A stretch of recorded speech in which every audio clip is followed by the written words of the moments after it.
Welcome to Poirot Stories, where Agatha Christie's Hercule Poirot brings captivating mysteries to life. Imagine a grand English estate, Ashbourne Hall, where the golden light of an autumn evening hides a chilling secret. A rare manuscript, signed by Agatha Christie herself, sits proudly on display. But its owner, Sir Reginald Ashbourne, lies dead, stabbed in a locked study, with no way in or out. Who among the elegant guests? A scandal-haunted novelist, a secretive doctor, a domineering widow, her sullen son, or a too-calm solicitor, wields the deadly hand? Why does a mysterious note signed C beg for silence? And what does a silver key unlock? As Hercule Poirot, the brilliant Belgian detective, steps into this web of lies, every glance, every word, every hidden motive becomes a clue. Will his little gray cells unravel a truth that shocks to the core? Or will the killer's cunning outwit even him? Dive into a classic mystery where no one is what they seem, and every secret could be deadly. Chapter 1. The Gathering Storm. The late autumn sun hung low over the rolling hills of Devon, casting a golden haze across the sprawling lawns of Ashbourne Hall. The estate, a grand relic of Georgian architecture, stood resolute against the encroaching dusk, its ivy-clad walls and towering chimneys exuding an air of timeless dignity. Yet, beneath its serene facade, a quiet tension simmered, like the faint crackle of a fire not yet fully kindled. It was October 3rd, 1925, and the hour approached 4:30. The guests, summoned by the enigmatic invitation of their host, Sir Reginald Ashbourne, had begun to arrive. The heavy oak doors of the hall swung open to admit a procession of motor cars, their tires crunching on the gravel drive. Each guest, meticulously chosen, stepped into the grand entrance hall, their faces a mixture of curiosity and guarded unease. The occasion was a weekend gathering, ostensibly to celebrate Sir Reginald's recent acquisition of a rare manuscript. Eyes, sharp and restless, betrayed a man who had not slept soundly in days. The first to arrive was Miss Evelyn Carver, a strikingly beautiful woman in her early 30s, whose auburn hair was pinned elegantly beneath a cloche hat. She was a novelist of some renown, her latest work a scandalous tale of betrayal that had set tongues wagging in London's literary circles. Her smile was charming, but her eyes darted about the room, as if searching for something or someone. Next came Dr. Lionel Blake, a physician whose reputation for discretion made him a favorite among the county's elite. His gaunt frame and hollow cheeks gave him the appearance of a man who carried heavy secrets, and his curt nod to Sir Reginald suggested a familiarity tinged with reluctance. Hastings noted the way Dr. Blake's fingers twitched, as if longing for the comfort of a cigarette. Mrs. Clara Winthrop, a widow of considerable wealth, swept into the room with the air of a dowager queen. Her emerald necklace gleamed against her black silk dress, and her sharp tongue was already at work, commenting on the rustic charm of Ashbourne Hall with a barely concealed sneer. Her son, Gerald Winthrop, trailed behind her, a lanky young man in his 20s, whose sullen expression and rumpled suit suggested a life spent in the shadow of his mother's domineering presence. The final guest was Mr. Victor Langston, a solicitor from London, whose impeccable manners and quiet demeanor made him almost invisible amidst the more colorful personalities. Yet Hastings, with his knack for noticing the small things, observed the way Langston's eyes lingered on Sir Reginald, as if measuring him against some private standard. The group assembled in the drawing-room, where a fire crackled in the hearth and a silver tea service gleamed on a sideboard. Sir Reginald, standing at the center of the room, raised a glass of sherry and addressed his guests. "My dear friends," he began, his voice smooth but carrying an undercurrent casual acquaintance warranted. Dr. Blake, meanwhile, kept his distance from Mrs. Winthrop, though she addressed him with a familiarity that suggested a shared history. And Langston, ever the observer, watched them all with a quiet intensity that made Hastings's skin prickle. As the clock struck 5, a maid entered to announce that dinner would be served at 7. The guests began to disperse to their rooms to dress, their footsteps echoing in the vast hall. Hastings lingered, his gaze drawn to a small table where Sir Reginald had displayed the prized manuscript. The book lay open, its pages pristine, the author's signature bold and looping across the title page. Yet something about the display struck Hastings as odd. The book was positioned precisely, almost too perfectly, as if it were a prop in a play. He was about to examine it more closely when Sir Reginald appeared at his side. "Captain Hastings," he said, his voice low, "you are a friend of that remarkable detective, Monsieur Poirot, are you not?" Hastings nodded, surprised. "I am, sir. Though I confess I did not expect you to know of our acquaintance." Sir Reginald's smile was thin. "Oh, I make it my business to know such things. Tell me, Captain, do you believe in the power of secrets?" "Secrets?" Hastings echoed, caught off guard. "I suppose they have a way of complicating matters." "Indeed," Sir Reginald said, his eyes glinting. "And sometimes they are the key to everything." With that he turned and walked away, leaving Hastings alone with the manuscript and a growing sense of unease. The golden light of the afternoon had faded, and the shadows in Ashbourne Hall seemed to deepen, as if the house itself were holding its breath, waiting for the storm to break. Chapter 2. The Shadow Falls. The dining room of Ashbourne Hall glowed under the soft light of a dozen candles, their flames reflected in the polished silver and crystal that adorned the long mahogany table. Victor Langston, ever unobtrusive, listened more than he spoke, his solicitor's calm masking a keen observance of the room. Hastings, seated near the foot of the table, found himself studying the group with growing unease. The small exchanges, the way Miss Carver's hand lingered near her wineglass when Sir Reginald spoke, the fleeting scowl Gerald directed at Dr. Blake, the way Mrs. Winthrop's voice sharpened when addressing Langston, suggested a tangle of hidden motives. He wished fervently that Poirot were here, with his uncanny ability to unravel such complexities with a single glance. The meal progressed through its courses, the conversation touching on literature, politics, and the curious allure of the signed Mysterious Affair at Styles, displayed earlier in the drawing room. Sir Reginald, warming to his role as host, spoke at length about the manuscript's acquisition, his voice tinged with pride.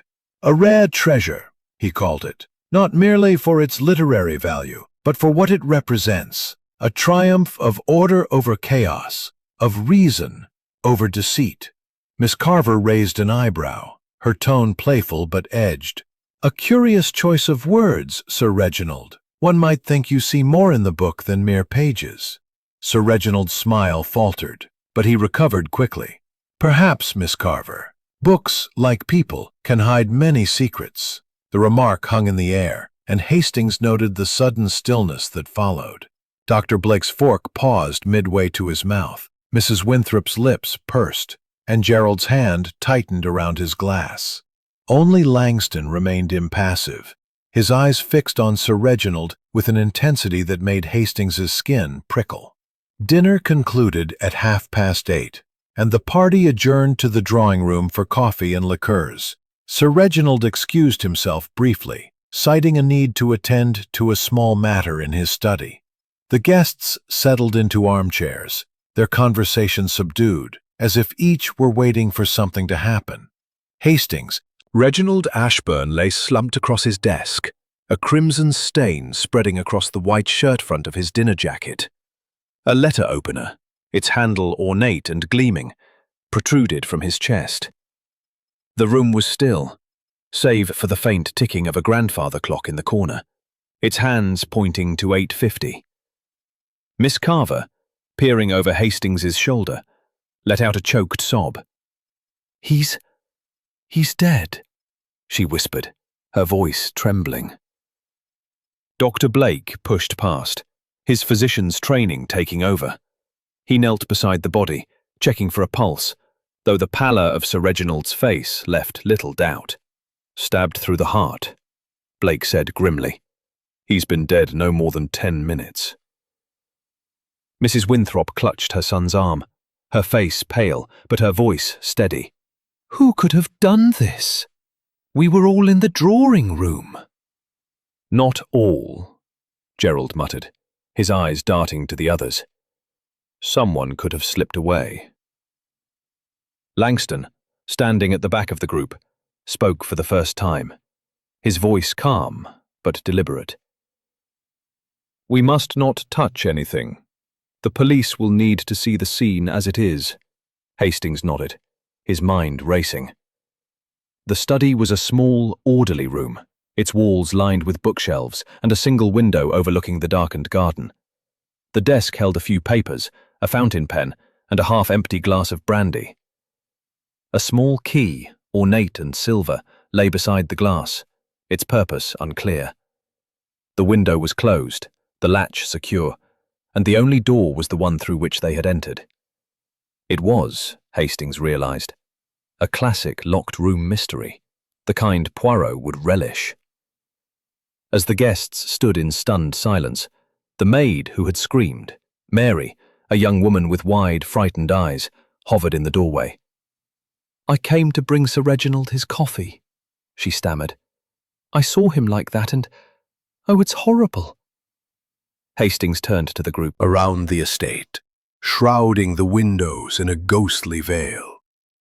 Inside, the guests had retreated to the drawing room, their faces drawn and their voices hushed, as if the weight of Sir Reginald Ashburn's murder pressed upon them all. Captain Hastings paced near the fireplace, his mind racing with questions, his earlier resolve to summon Hercule Poirot now tinged with impatience. The local constable, a stout man named Sergeant Brooks, had arrived promptly and secured the study, but his bumbling manner inspired little confidence. Only Poirot, Hastings knew, could unravel the tangled web of this crime. At 10 minutes past 11, the crunch of gravel outside announced the arrival of a motor car. Hastings hurried to the entrance hall, where the heavy oak doors swung open to reveal the diminutive figure of Hercule Poirot. His impeccable black suit, polished patent leather shoes, and perfectly waxed mustache were as pristine as ever, a stark contrast to the disarray of the scene he was about to enter. His green eyes, sharp and inquisitive, scanned the hall before settling on Hastings with a faint smile. "Mon ami Hastings," Poirot said, his voice as smooth as velvet. "You have a talent for finding yourself in the midst of the most intriguing affairs. A murder, you say, and in such a fine house. Tell me all, if you please." Hastings, relieved by his friend's arrival, quickly recounted the events, the gathering of the guests, Sir Reginald's cryptic remarks, the scream at 10 minutes to 9, and the discovery of the body in the study, stabbed with a letter opener. He described the locked room, the small silver key on the desk, and the uneasy interactions among the guests. Poirot listened intently, his head tilted slightly, his fingers steepled beneath his chin. "Most interesting," Poirot murmured when Hastings finished. "A crime of precision, yet one that—" "Merci, Sergeant. Your diligence is noted. But the mind of Hercule Poirot does not rely on trust. It relies on observation and logic. Now, let us proceed." In the drawing room, the guests sat in a tense semicircle, their postures rigid. Miss Evelyn Carver clutched a handkerchief, her eyes red-rimmed but alert. Dr. Lionel Blake leaned forward, his hands clasped tightly, as if to steady himself. Mrs. Clara Winthrop sat ramrod straight, her lips pressed into a thin line, while Gerald slouched beside her, his gaze fixed on the floor. Mr. Victor Langston stood by the window, his calm demeanor a stark contrast to the other's agitation. Poirot entered with a quiet grace, his presence commanding attention despite his small stature. "Mesdames et messieurs," he began, his voice clear and measured, "I am Hercule Poirot, and I have been called to investigate the tragic death of Sir Reginald Ashbourne. A man has been taken from us, and the truth must be found. I ask for your cooperation, for it is in the small things, the glance, the word, the gesture, that the truth hides." Mrs. Winthrop's eyes narrowed. "And what makes you think any of us know anything, Mr. Poirot? We were all in this room when it happened." Poirot's smile was enigmatic.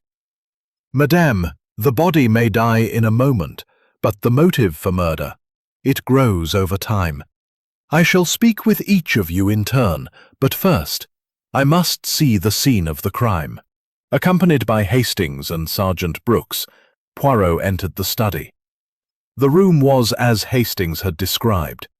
Sir Reginald's body still slumped over the desk, the letter opener protruding from his chest, the crimson stain now dark and congealed. The small silver key gleamed faintly in the lamplight, and the brandy glass stood untouched. Poirot's eyes roamed the room, taking in every detail, the bookshelves, the closed window. Around 8:30 to come here. We were all together until the scream at 8:50. Though, well, people were moving about a bit, taking coffee, stepping to the terrace for air. "Précisément," Poirot said, his eyes narrowing. "The moving about, it is in these moments that the truth slips through. We shall establish the alibis, Hastings, and we shall see where they contradict." Returning to the drawing-room, Poirot addressed the group once more. "I shall require a statement from each of you, what you did, what you saw, from 8:30 until the scream. Do not omit the smallest detail, for it is in the details that Hercule Poirot finds the path to justice." As the guests exchanged uneasy glances, Hastings felt a familiar thrill. Poirot was in his element, his little grey cells already at work, piecing together the puzzle of Ashburn Hall. But the night was young, and the shadows of suspicion had only begun to lengthen. Chapter 4. The Interrogations Begin. The drawing-room of Ashburn Hall, bathed in the soft glow of lamplight, seemed to close in around its occupants as Hercule Poirot prepared to begin his inquiries. It was just past 11:30 on the night of October 3rd, 1925, and the air was thick with unease. The guests, still reeling from the shock of Sir Reginald Ashburn's murder, sat in a tense semicircle, their faces a gallery of apprehension and guarded secrets. Captain Hastings stood near the fireplace, his notebook open, ready to record the details that Poirot's keen mind would surely uncover. Sergeant Brooks, hovering by the door, looked out of his depth, his broad face etched with the strain of a case far beyond his usual duties. Poirot, seated in a high-backed chair, exuded an air of calm authority. His small, precise movements, adjusting his cuffs, smoothing his moustache, contrasted with the nervous fidgeting of the others. "Mesdames et messieurs," he began, his voice clear and deliberate. "We are gathered—" Gerald spilling his liqueur on the carpet. A clumsy boy, really. "I never left the room until the scream." Poirot's eyes narrowed slightly. "And Sir Reginald? Did you speak with him before he retired to his study?" "Briefly," she admitted. "He complimented my latest novel, though I sensed he was distracted. He seemed preoccupied all evening." "Preoccupied," Poirot repeated, his tone inviting elaboration. Evelyn hesitated, her fingers twisting the handkerchief in her lap. "He mentioned something about secrets, how they weigh on a man. I thought it was just his flair for the dramatic." Poirot nodded, making a mental note. "And you saw no one leave the drawing-room during this time?" "No," she said firmly, though her eyes flicked briefly to the side. "We were all together." Returning to the drawing-room, Poirot summoned Dr. Lionel Blake next. The physician entered the library with a weary air, his gaunt frame sinking into the chair as if exhausted by the night's events. "Dr. Blake," Poirot began, "your profession requires precision. I trust your account will be equally precise. Where were you from 8:30 to 8:50? Blake's fingers twitched as if longing for a cigarette. "I was in the drawing room, like the others. I took coffee, spoke briefly with Langston about some legal matter he'd handled for a colleague. Around 8:40, I stepped onto the terrace for a breath of air. The room was stifling." "Alone?" Poirot asked, his tone mild but probing. "Yes, alone," Blake said quickly. "I was only out there a minute or two. I heard the scream as I came back inside." Poirot leaned forward slightly. "And Sir Reginald? You knew him well, perhaps?" Blake's jaw tightened. "I was his physician for some years.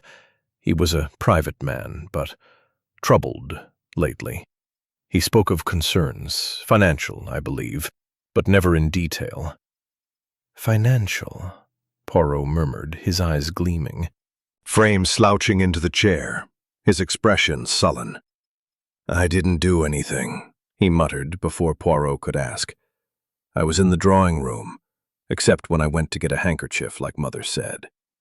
"I was back before 8:40. Poirot's gaze was steady. "And what did you think of Sir Reginald, Monsieur Winthrop?" Gerald shrugged. "He was all right. Bit full of himself. Kept going on about that book like it was the crown jewels." "Did you see anyone near the study when you fetched your handkerchief?" Poirot asked. Gerald's eyes flickered. "No, the hall was empty. I heard a door creak, maybe, but I thought nothing of it." Finally, Mr. Victor Langston entered, his calm demeanor unshaken. "Monsieur Poirot," he said, "I was in the drawing room, taking coffee and listening to the others. I spoke briefly with Dr. Blake about a mutual acquaintance. I did not leave the room." Poirot tilted his head. "And Sir Reginald? You were his solicitor, no?" "For some matters, yes," Langston replied smoothly. "He valued discretion. Recently he consulted me about his will, but I cannot discuss the details." "Of course," Poirot said, his tone deceptively mild. "Discretion is a solicitor's virtue." As Langston returned to the drawing room, Poirot turned to Hastings, his eyes alight with thought. "Mon ami, already the contradictions emerge. Miss Carver claims all were together, yet Dr. Blake admits to leaving for the terrace and young Gerald to his room. A creaking door, a preoccupied host, a key with no lock. These are the threads we must follow." Hastings frowned. "But the study was locked, Poirot. No one could have entered or left without being seen." Poirot's smile was enigmatic. "The locked room, Hastings, is not a barrier to the truth. It is a challenge to the little gray cells. Tomorrow we shall examine the study again." Seemed untouched by the tension, his green eyes bright with the thrill of the chase.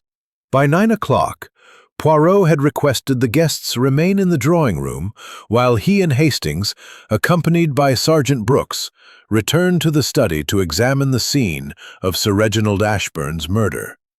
The room was as they had left it. The body had been removed to the local morgue, but the letter opener, now tagged as evidence, remained on the desk, its blade stained with dried blood. The small silver key still lay beside the half-empty brandy glass, and the stack of papers, slightly askew, hinted at some disturbance. Poirot's gaze swept the room, lingering on the locked window, the bookshelves, and the heavy oak door. "Hastings," Poirot said, his voice low, "you will observe the desk. The papers, they are not as orderly as a man like Sir Reginald would keep them. And this key, its presence is deliberate, yet it unlocks nothing in this room. A puzzle, no?" Hastings nodded, his brow furrowed. It's as if the killer wanted us to notice it. But why? Poirot's smile was faint. To distract, perhaps. Or to point us toward the truth. The mind of the criminal is a mirror, reflecting both intent and error. Sergeant Brooks, hovering near the door, coughed awkwardly. "Begging your pardon, Mr. Poirot, but I've got a theory. That young Gerald Winthrop, he's a shifty sort. Admitted to leaving the drawing room around 8:35, didn't he? And the maid Mary says she saw him in the hall near the study just before the scream. I reckon he's our man." Poirot's eyes twinkled with amusement. "A theory, Sergeant. It is bold, but it lacks finesse. Let us test it, shall we? Bring young Monsieur Winthrop to me." Gerald was summoned, his lanky frame slouching into the study with a scowl. His mother, Mrs. Winthrop, insisted on accompanying him, her expression a mix of indignation. Hastings. The boy is nervous, but is he guilty? The maid's testimony is convenient, too convenient perhaps, a red herring designed to mislead Sergeant Brooks. Frowned. "You don't think he did it?" Poirot's smile was enigmatic. "I think, Sergeant, that the truth is not so easily caught. Let us speak with the maid Mary, summoned from the servants' quarters, stood trembling before Poirot, her apron twisted in her hands. "I saw Mr. Gerald, sir," she stammered, "in the hall, near the study door, just before I went to fetch Sir Reginald's coffee. It was about 8:45, I'd say." Poirot's eyes softened, but his questions were precise. "And what was he doing, Mary? Describe it exactly." "He was just standing there, sir," she said, "looking at the study door, like he was thinking about going in. Then he turned and went back toward the drawing room." "And you are certain of the time?" Poirot pressed. Mary hesitated, her cheeks flushing. "Well, sir, it was just before I went to the kitchen, and the clock there said 8:45 when I got back." Poirot dismissed her gently, then turned to Hastings. "The maid's story aligns too neatly with the sergeant's suspicions. And yet, her hesitation, it suggests uncertainty. We must verify the times, Hastings. The clock in the kitchen, the clock in the hall, they must be checked." As they returned to the drawing room, Poirot's attention shifted to the other guests, who had been whispering among themselves. Miss Evelyn Carver, overhearing Sergeant Brooks's muttered suspicions about Gerald, rose abruptly, her face pale. "This is absurd," she exclaimed. "Gerald is no murderer. You're barking up the wrong tree, Sergeant Dr. Blake." Stirring his coffee, added quietly, "The boy's impulsive, but I doubt he has the nerve for murder. Sir Reginald had enemies, real enemies. You'd do better to look at his business dealings." Mrs. Winthrop's eyes flashed. How pieces of a puzzle that Poirot was beginning to assemble. But for now, the red herrings swam freely, obscuring the truth in their wake. Chapter 6. A Clue in Detail. The morning light of October 4th, 1925, filtered weakly through the mist that clung to Ashbourne Hall, casting a pallor over the estate. By 10:30, Hercule Poirot had resumed his investigation with renewed vigor, his meticulous nature undeterred by the previous night's tensions. The guests, confined to the drawing room under Sergeant Brooks's watchful eye, whispered among themselves, their nerves frayed by suspicion and sleeplessness. Captain Hastings, standing by Poirot's side in the study, marveled at his friend's calm precision, as if the chaos of murder were merely a puzzle to be solved with the right application of logic. Poirot stood before Sir Reginald Ashbourne's desk, his gloved hands clasped behind his back, his eyes fixed on the small silver key that still lay beside the brandy glass. The letter opener, now in police custody, had left an empty space on the desk, but the papers, slightly askew, drew Poirot's attention. He leaned forward, his movements deliberate, and lifted the topmost sheet with a pair of tweezers, revealing a letter written in Sir Reginald's precise hand. The ink was fresh, the date, October 2nd, 1925, and the contents were a formal request to his solicitor, Mr. Victor Langston, to amend his will. "Hastings," Poirot said softly, "this letter. It is a clue of great significance. Sir Reginald wrote it the day before his death, yet it was not posted. Why?" Hastings frowned, peering over Poirot's shoulder. Perhaps he changed his mind? Or didn't have time to send it? Poirot's eyes gleamed. "Non, mon ami. A man like Sir Reginald does not write such a letter without intent. Observe the paper. It's Mother of pearl. The lock matched the key's design perfectly. "Voila," Poirot said, inserting the key. It turned with a soft click, revealing a velvet-lined interior containing a single item, a folded piece of paper, yellowed with age. Poirot unfolded it carefully, revealing a handwritten note in a different hand from Sir Reginald's, a woman's, judging by the elegant script. It read, "My dearest R, I beg you to reconsider. The truth must remain buried for all our sakes. If you reveal it, the consequences will be dire. Yours, C." Poirot's eyes narrowed. "C," he murmured. "Clara Winthrop, perhaps? Or another? This note is old, 10 years perhaps more, but its presence in this box suggests it was significant to Sir Reginald. Why did he keep it hidden, yet so close?" Hastings, peering at the note, ventured, "Could it be blackmail? Someone threatening him?" Poirot shook his head. "Not blackmail, Hastings. A plea, tinged with fear. This C wished to protect a secret, one that Sir Reginald was prepared to reveal. And now he is dead." Their conversation was interrupted by Sergeant Brooks, who entered the study, his face flushed with excitement. "Mr. Poirot, we've found something. One of my men searched the grounds and found a handkerchief in the shrubbery near the terrace, initialed G.W. It's got a spot of blood on it." Hastings's heart sank. "Gerald Winthrop," he said. "That's his handkerchief, surely." Poirot's expression remained impassive. "Show me, Sergeant." The handkerchief, produced from an evidence bag, was linen, with the initials G.W. embroidered in blue thread. A small dark stain marred one corner, unmistakably blood. Poirot examined it closely, his lips pursing. A damning clue, no? And yet, too convenient. The blood is dry but not old, placed, perhaps, to point the finger at young Gerald. Personal Poirot's gaze swept the room, noting each reaction. "Merci for your candor.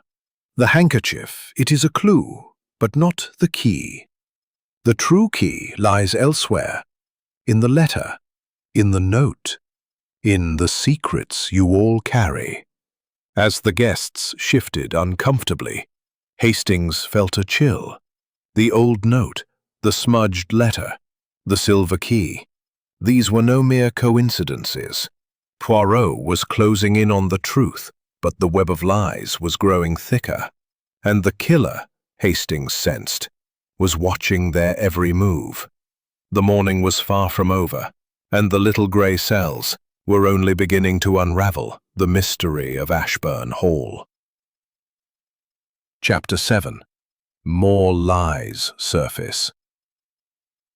The afternoon of October 4th, 1925, settled over Ashburn Hall with a heavy stillness, the mist outside thickening, as if to mirror the growing tangle of secrets within. By 1 o'clock, the guests had dispersed to their rooms for a brief respite, but the air remained charged with suspicion. Hercule Poirot, undeterred by the mounting complexities, sat in the library, his notebook open, his pen poised over a page filled with neat, precise annotations. Captain Hastings, standing by the window, watched the grey world beyond, his mind racing with the clues unearthed thus far: the smudged letter, the hidden note signed C, the silver key and the blood-stained handkerchief initialed G.W. Each seemed to point in a different direction, Yet Poirot's calm assurance suggested he was beginning to see a pattern. "Mon ami," Poirot said, glancing up from his notebook. "The mind of the criminal is like a tapestry. Each thread appears separate, but together they form a picture. We have found threads, Hastings, but the picture remains obscure. Let us tug a little harder." Their next move was to question the servants more thoroughly, for Poirot believed that those who move unseen often see the most. 8:44. The hall clock was ticking loud, so I noticed the time. Poirot nodded, dismissing her with a kind word. As she left, he turned to Hastings. "Voices in the study, Hastings, a man and a woman arguing, just before the murder. This changes the picture, does it not? We must discover who this woman was." Their next interview was with the butler, Mr. Thomas Reed, a stoic man in his 50s, whose rigid posture and measured speech suggested a lifetime of discretion. Poirot questioned him about the household's routines and Sir Reginald's habits. Reed confirmed that Sir Reginald had been unusually agitated in the days before the murder, often locking himself in his study late at night. "Did he receive any visitors recently?" Poirot asked, "or letters that caused him distress?" Reed hesitated, his eyes flickering with unease. "There was a letter, sir, delivered 2 days ago, October 1st. It arrived by courier, not the post, which was unusual.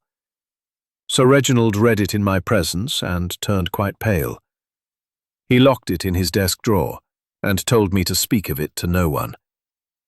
Poirot's fingers tapped his notebook. "This letter, did you see its contents or the sender?" "No, sir," Reed replied, "but the envelope bore a London postmark, and the handwriting was elegant, like a lady's." "A lady?" Poirot murmured, his thoughts returning to the note signed C, found in the hidden box. "Merci, Monsieur Reed. You have been most helpful." As Reed departed, Poirot's attention shifted to the guests.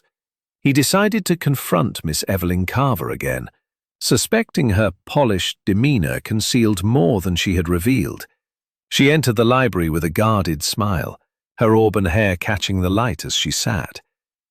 "Miss Carver," Poirot began, "you are a writer, skilled in observing the human heart. Tell me, what did you observe in Sir Reginald? You spoke with him before." Evelyn left, her steps quick. Poirot turned to Hastings. "The plot thickens, mon ami. Miss Carver deflects suspicion toward Mrs. Winthrop, and the note signed C points to a woman with a past connection to Sir Reginald. Could C be Clara Winthrop? And this letter from London? It must be found." Hastings frowned. "But the desk was locked, Poirot, and the key didn't fit any of the drawers." Poirot's smile was enigmatic. "The key, Hastings, is a symbol as much as a tool. It unlocks more than a box. It unlocks the truth. We shall search the desk again, but first we must watch. The guilty one grows nervous, and nervous people make mistakes." As they returned to the drawing room, Hastings noticed Mrs. Winthrop whispering urgently to Gerald, her face pale. Dr. Blake sat alone, staring into his coffee, while Mr. Langston watched the room with his usual quiet intensity. Evelyn, resuming her seat, avoided everyone's gaze.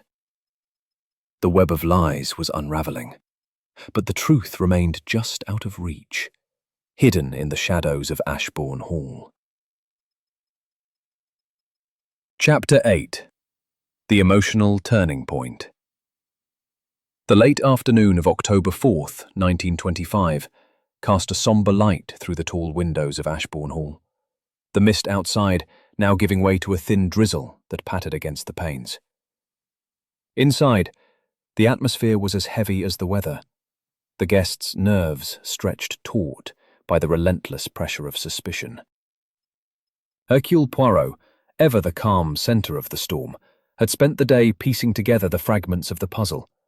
the smudged letter, the hidden note signed C, the silver key, the blood-stained handkerchief, and the whispered argument overheard by the maid. Yet it was in the drawing-room, at precisely 4 o'clock, that the first crack in the facade of civility appeared, threatening to shatter the fragile equilibrium. Captain Hastings' Thunderclap. For a moment no one spoke. They only sound the soft ticking of the mantel clock and the distant patter of rain. Then, to Hastings's astonishment, Evelyn Carver rose, her face pale, her eyes brimming with tears. "I can't bear it any longer," she said, her voice breaking. "I was in the study with him, Monsieur Poirot. I didn't tell you before because I was afraid." A gasp rippled through the room.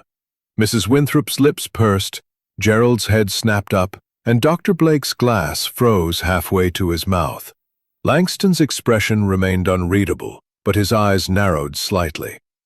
Poirot's gaze was steady, his tone gentle but unrelenting. "Mademoiselle Carver, you have taken a brave step. Tell me everything. What happened in the study?" Evelyn's hands twisted her handkerchief, her voice trembling as she spoke. "It was just after 8:30, when Sir Reginald left the drawing-room. I followed him to the study. I needed to speak with him privately. He'd been hinting all evening about secrets, about revealing something that could ruin lives. I begged him to stay silent, for my sake, for others' sakes. We argued, but it wasn't violent, I swear. I left him alive just before 8:45. He was standing by his desk, perfectly well. And what was this secret?" Poirot asked, his eyes piercing. Evelyn's voice dropped to a whisper. "It was about my past. A scandal from years ago, before I became a writer. Sir Reginald knew something I thought was buried. He said he was going to make it public, to clear his conscience. I pleaded with him, but he wouldn't listen." Hastings's heart raced. The note signed C. Could Evelyn be the C who had begged Sir Reginald to keep silent? He glanced at Poirot, whose expression remained inscrutable. Mrs. Winthrop's voice cut through the silence, sharp and accusing. "A scandal, Miss Carver. How convenient that you admit to being in—" "Were long past, and none of your concern." Poirot's eyes gleamed as he observed the exchange. "Madam Winthrop, perhaps you would care to enlighten us.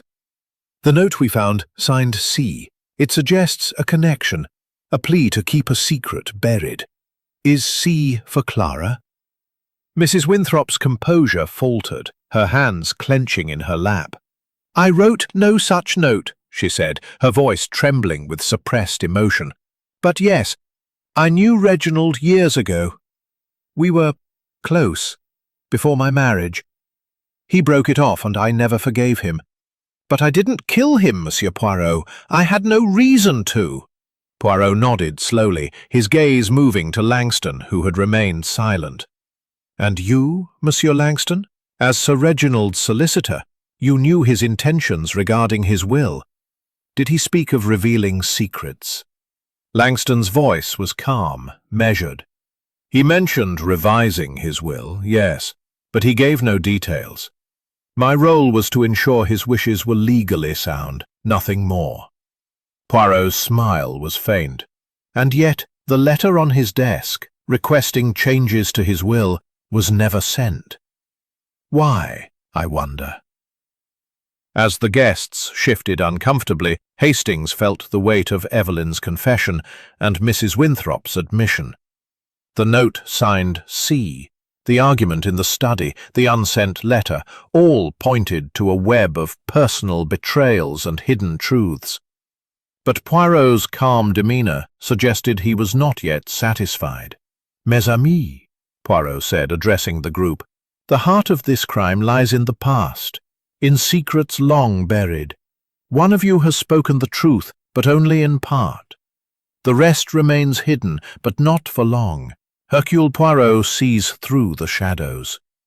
As the drizzle outside turned to rain, Hastings sensed a shift in the case.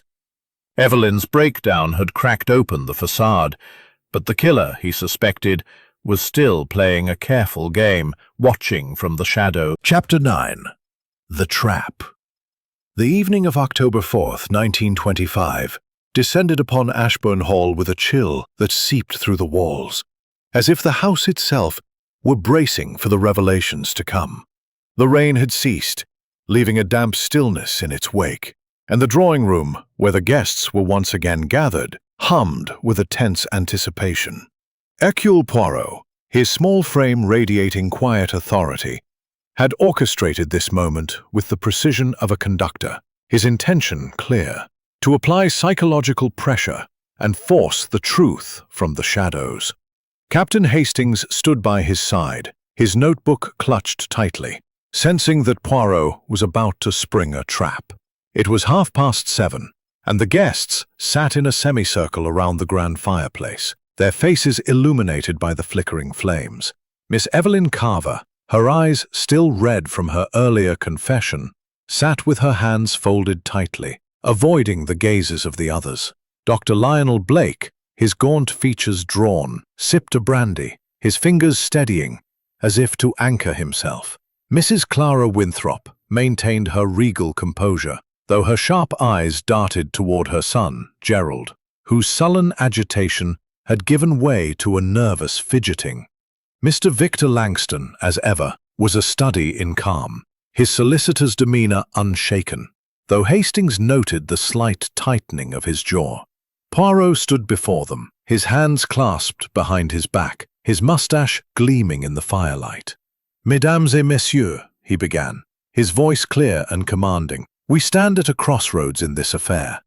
A man is dead, stabbed in his study, and the clues, the letter, the key, the note signed C, the handkerchief, point to a truth that one among you seeks to conceal.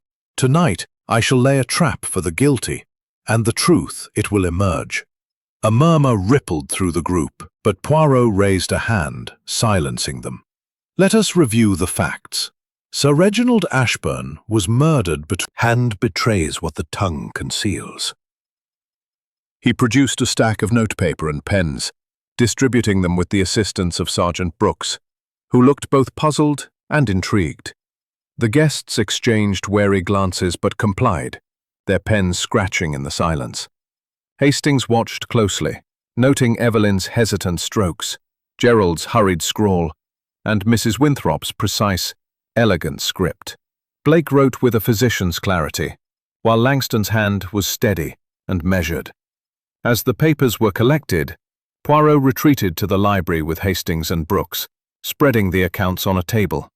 He examined each in turn, his eyes narrowing as he compared the handwriting to the note signed C and the smudged letter on Sir Reginald's desk. "Observe, Hastings," he said, holding up Mrs. Winthrop's account beside the note. "The C is similar, the flourish of the letter, the angle of the stroke, but it is not conclusive. And this smudge on Sir Reginald's letter, it matches none of these hands precisely." Hastings frowned. "Then the killer isn't among them?" Poirot's eyes gleamed. "No, mon ami. The killer is here, but they are clever. They have disguised their hand, perhaps, or used another to write their threats. But the trap is not in the writing, it is in the reaction." Returning to the drawing room, Poirot held up the note signed C for all to see. "This note," he said, "was found in a locked box in Sir Reginald's study. It pleads with him to keep a secret buried. I ask you now, who is C?" The room fell silent, the tension palpable. Evelyn's face flushed, and she opened her mouth as if to speak, but Mrs. Winthrop cut her off, her voice trembling with suppressed emotion. "It is not me, Monsieur Poirot, but I know who it might be. Sir Reginald and I, we shared a secret, years ago, about a child who was sent away. He threatened to reveal it, to ruin my family's name. I begged him not to, but I did not write that." Room did. "And they're watching us now, waiting for a mistake." Poirot nodded, his eyes scanning the group. "Précisément, Monsieur Langston. The killer is clever, but not infallible. The trap is set, and they have already begun to falter. Tomorrow, we shall see the truth emerge. As the guests dispersed to their rooms. Hastings felt a chill. Mrs. Winthrop's revelation had shaken the group, but Poirot's trap had not yet caught its prey. The note, the handwriting, the secrets, they were all pieces of a puzzle that Poirot was assembling with relentless precision. The killer, Hastings sensed, was growing desperate, and the walls of Ashbourne Hall were closing in. Chapter 10. The Reveal. The evening of October 4th, 1925, had deepened into night, and Ashbourne Hall seemed to hold its breath as Hercule Poirot prepared to unveil the truth behind Sir Reginald Ashbourne's murder. The drawing room, lit by the warm glow of lamps and the dying embers of the fire, was charged with a palpable tension.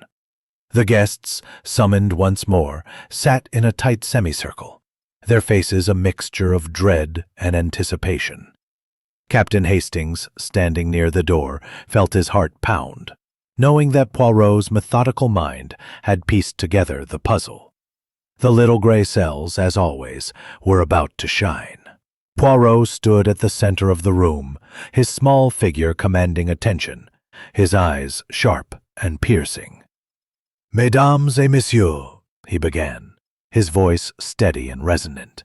"Tonight, the truth of Sir Reginald Ashbourne's murder will be revealed. The clues, the letter, the note signed C, the silver key, the blood-stained handkerchief, the whispered argument, have led us to this moment. The killer is among you, and they can hide no longer from Hercule Poirot." A hush fell over the room, broken only by the faint ticking of the mantel clock, its hands pointing to— Voice was sharp. "I told you I didn't write that note." Evelyn nodded, her voice trembling. "Nor did I.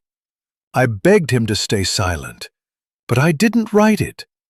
Poirot's eyes gleamed. "Précisément. The note is old, written years ago, but its placement in the box suggests Sir Reginald kept it close. Why? Because it was a reminder of his power over someone, a power he intended to use." He turned to the blood-stained handkerchief. "Monsieur Gerald, your handkerchief, initialed G.W., was found outside, stained with blood. A damning clue, no? Yet too obvious.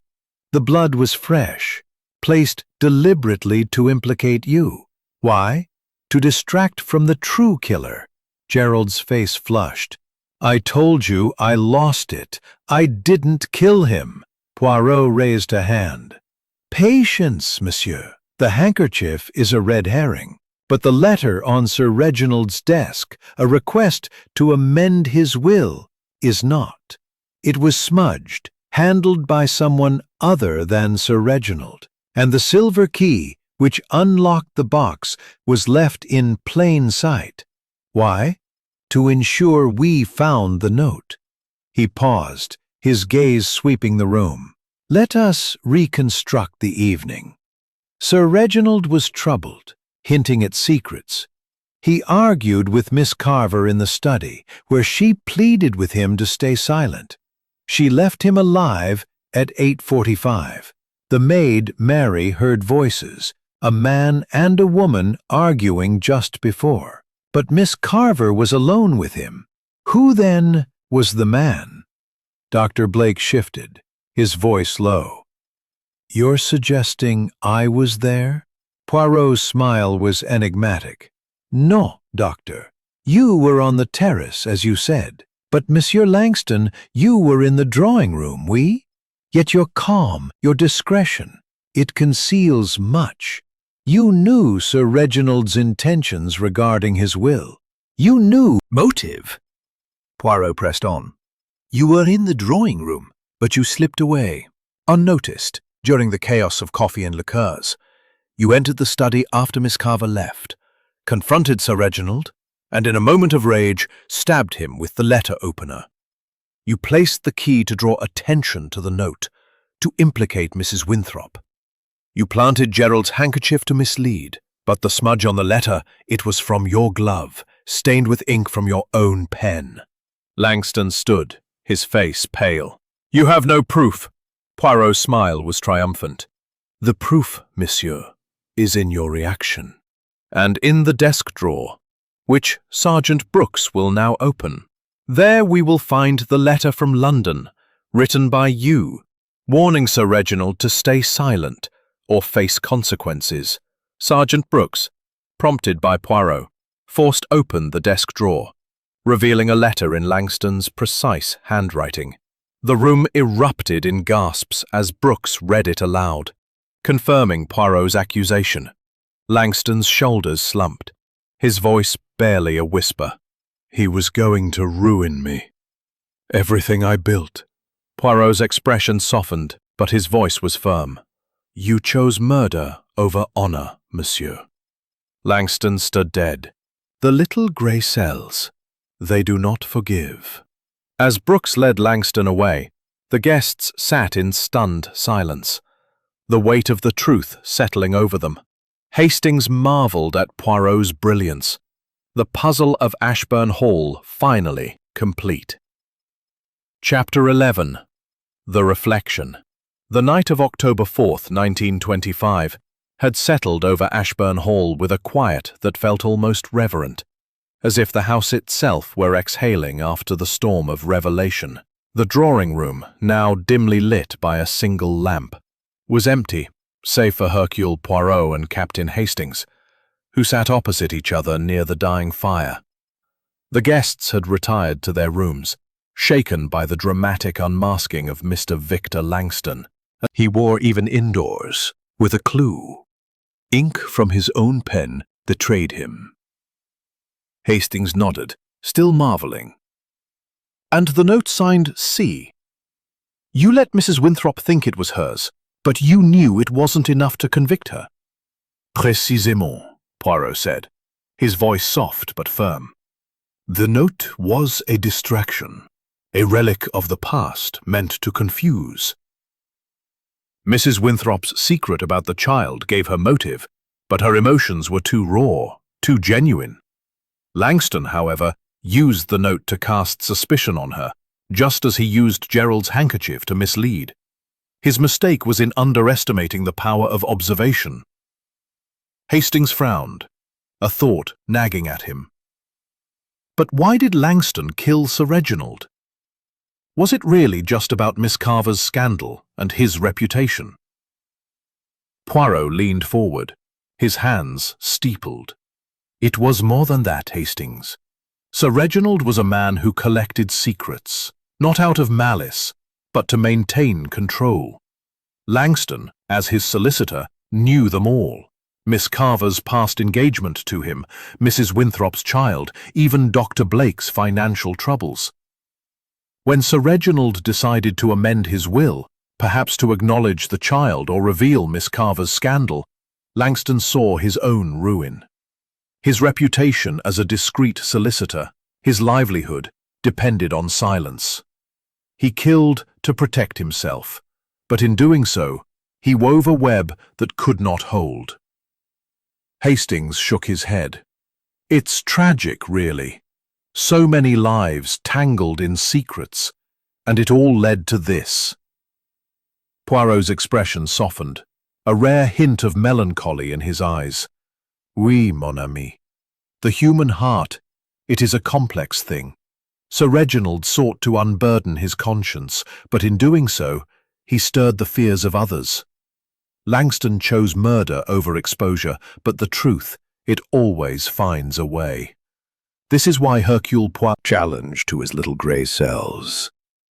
Chapter 12. The Aftermath. The morning of October 5th, 1925, broke over Ashbourne Hall with a tentative clarity, the mist of the previous days giving way to a pale, crisp sunlight that streamed through the windows. The house, though still heavy with the memory of murder, seemed to breathe more freely now that the truth had been laid bare. Hercule Poirot, impeccable as ever in his neatly pressed suit, stood in the entrance hall, his suitcase packed and ready for the journey back to London. Captain Hastings, at his side, felt a mixture of relief and lingering unease, as if the echoes of the case still reverberated through the grand estate. The guests, no longer suspects but still bearing the weight of their secrets, had gathered to bid farewell. Miss Evelyn Carver, her face softened by the release of her confession, offered Poirot a quiet nod of gratitude. Dr. Lionel Blake, his gaunt features less strained, murmured a word of thanks for Poirot's discretion.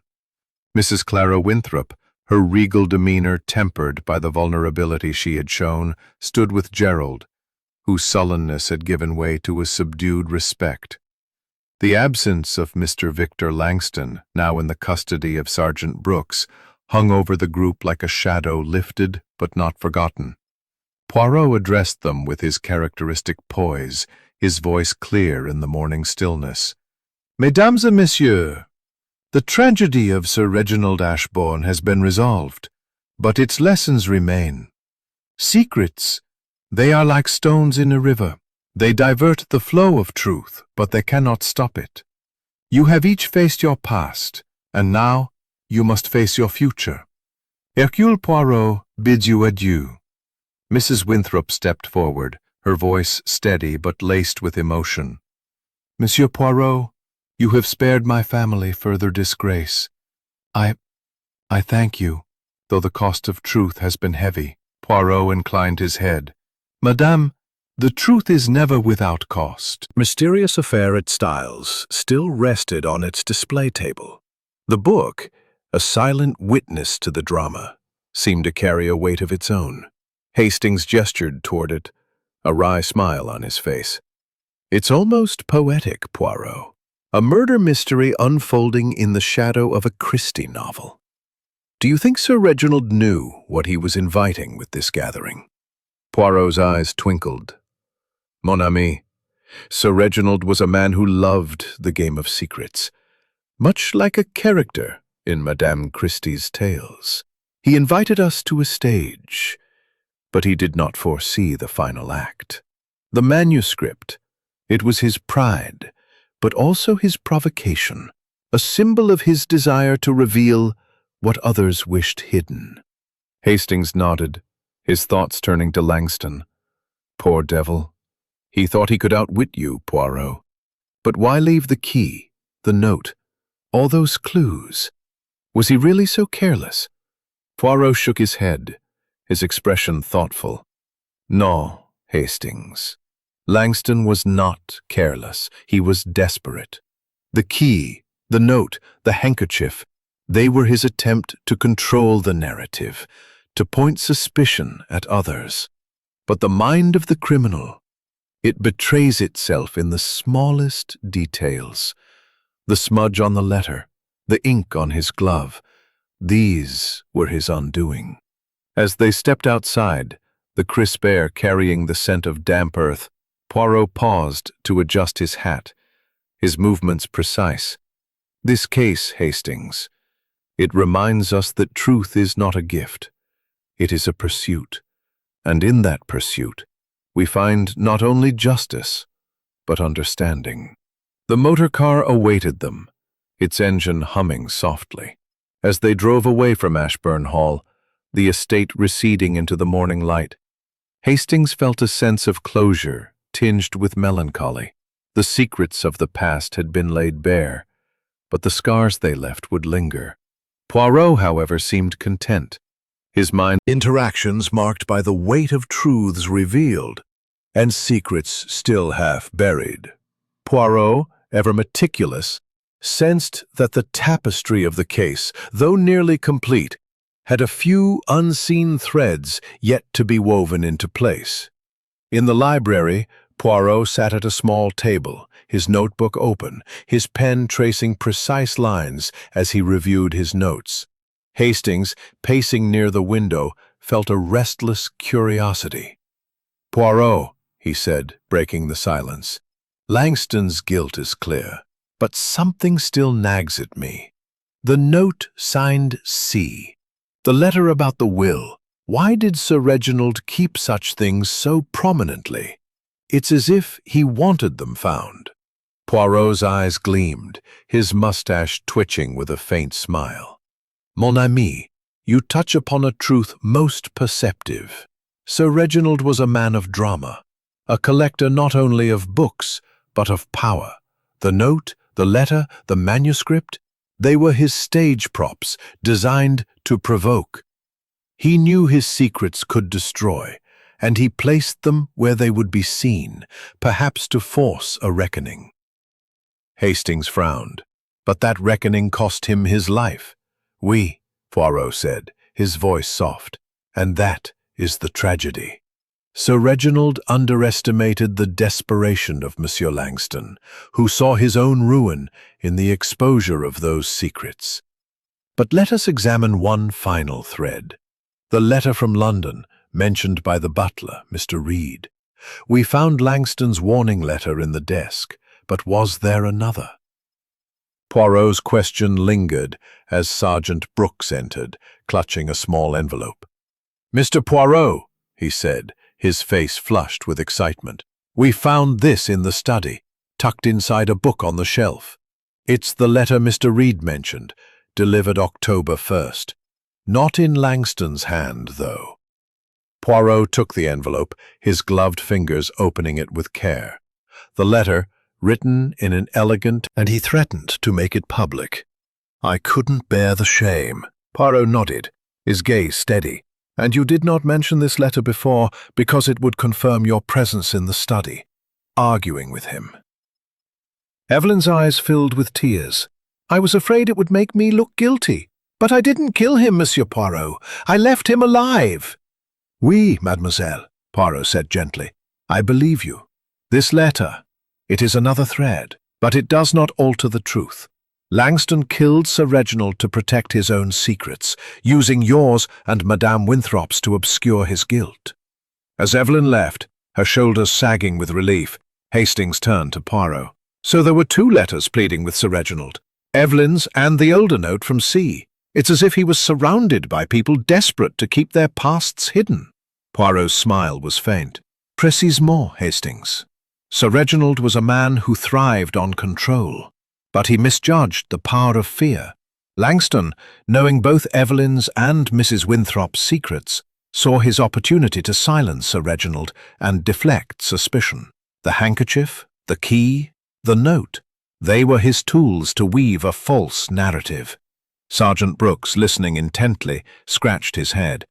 "It's a devilish business, Mr. Poirot, but you've tied it all up neatly. Anything else we need to do?" Poirot closed his notebook with a snap. "No, Sergeant. The case is complete. The letter from Miss Carver confirms the motives, but it does not change the killer's identity. Langston's fate is now in the hands of justice." As they prepared to depart, Hastings glanced at the manuscript of The Mysterious Affair at Styles, still displayed in the entrance hall. "It's ironic, Poirot," he said. "Sir Reginald's prized book is about a murder solved by you, and now here we are, solving his own." Poirot's eyes twinkled. "Life, mon ami, has a way of mirroring art. But it is the mind of Hercule Poirot that brings purpose." Miss Evelyn Carver, her auburn hair tucked neatly beneath a cloche hat, seemed lighter, as if her confession had lifted a burden from her shoulders. Dr. Lionel Blake, though still gaunt, carried himself with a renewed steadiness, his professional mask firmly in place. Mrs. Clara Winthrop, her regal demeanor restored, guided Gerald with a firm hand, though her eyes betrayed a lingering sorrow. The absence of Mr. Victor Langston, now awaiting trial, left a void that no one acknowledged aloud, but all felt keenly.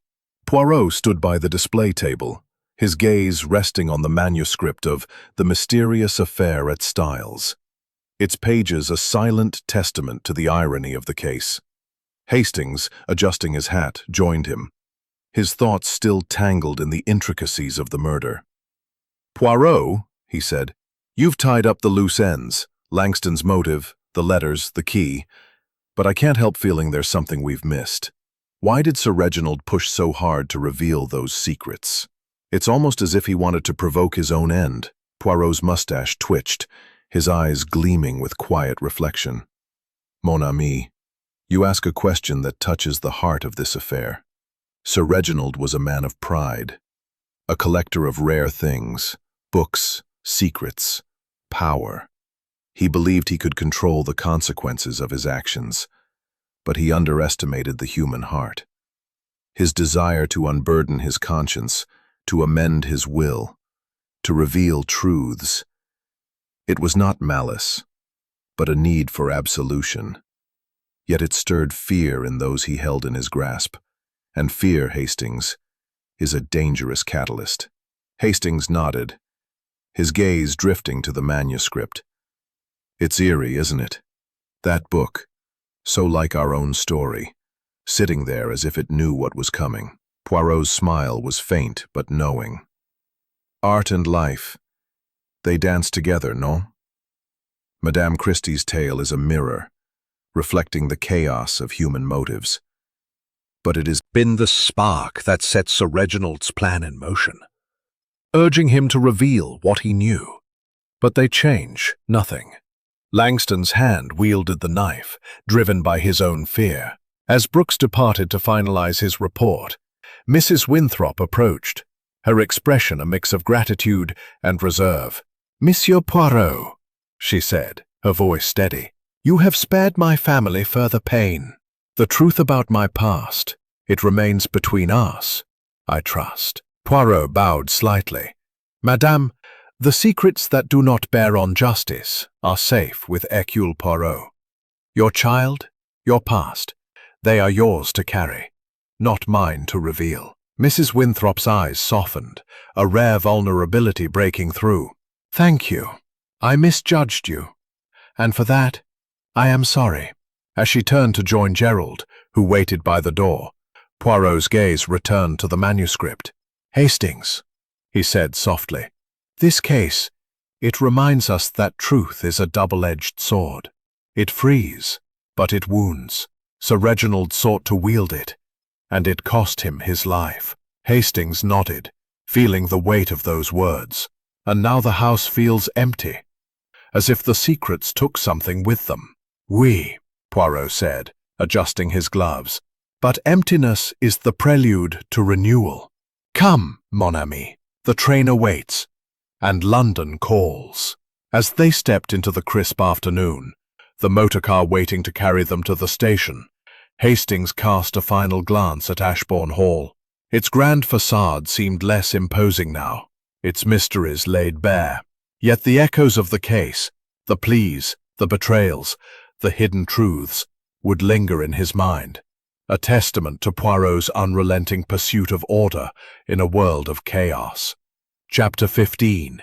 The Final Farewell. The late afternoon of October 5th, 1925, cast a golden glow over the Devon countryside as Hercule Poirot and Captain Hastings prepared to leave Ashbourne Hall for good. Your finest, hasn't it? The way you saw through Langston's deceptions, the way you tied the clues together, it's remarkable. But I wonder, do you ever feel the weight of it all? The secrets, the pain they cause. Poirot's green eyes softened, his mustache twitching with a thoughtful smile. Mon ami, the weight is there, toujours. Each case, it is a glimpse into the human heart, its passions, its fears, its flaws. Sir Reginald sought to unburden his soul, but he stirred the fears of others. And in that lies the tragedy. Yet, for Hercule Poirot, the pursuit of truth is a duty, and order must prevail over chaos. Hastings nodded, glancing back at the house. The manuscript of the mysterious affair at Styles, now carefully packed for transport to Sir Reginald's estate executors, had been the silent centerpiece of the drama, its presence a haunting parallel to their own story. It's almost as if the book itself was part of the puzzle, he mused. A story of murder, solving a real one. Poirot's smile widened. Précisément, Hastings. Life and art, they are intertwined, and the mind of Poirot navigates both. The manuscript was Sir Reginald's pride, but also his provocation, a catalyst for the truths he wished to reveal. It drew the killer's hand, but it also drew us to the truth. As they climbed into the motor car, the driver starting the engine with a soft hum, Sergeant Brooks approached, his broad face etched with gratitude. "Mr. Poirot, Captain Hastings," he said, tipping his hat. I don't mind saying I was out of my depth here. Your work, it's saved us a mess. Langston's confessed everything, and the coroner's satisfied. You've done a fine thing for justice." Poirot inclined his head, his voice gracious. "Merci, Sergeant. The little grey cells, they serve justice, not pride. But I trust you will keep a sharp eye on Devon's mysteries in the future, oui?" Brooks chuckled, a rare lightness in his Served, and order restored. The car wound through the countryside, the golden light fading into twilight. Ashbourne Hall receded into the distance, its grandeur a memory now, its secrets no longer hidden. Hastings felt a quiet pride in his friend's brilliance, the way Poirot had unraveled the threads of motive and deceit with such precision. The case of Sir Reginald Ashbourne was closed, but its echoes would linger, a reminder of the delicate balance between truth and consequence. As the first stars appeared in the sky, Poirot adjusted his hat, his voice light but resolute. "To London, mon ami, and to new adventures. The world it is, never without its puzzles, and Hercule Poirot is always ready." With a smile, Hastings settled back, the rhythm of the journey lulling him into a sense of peace. The final farewell to Ashbourne Hall was complete, and the road ahead promised new challenges for the little Belgian detective and his loyal friend.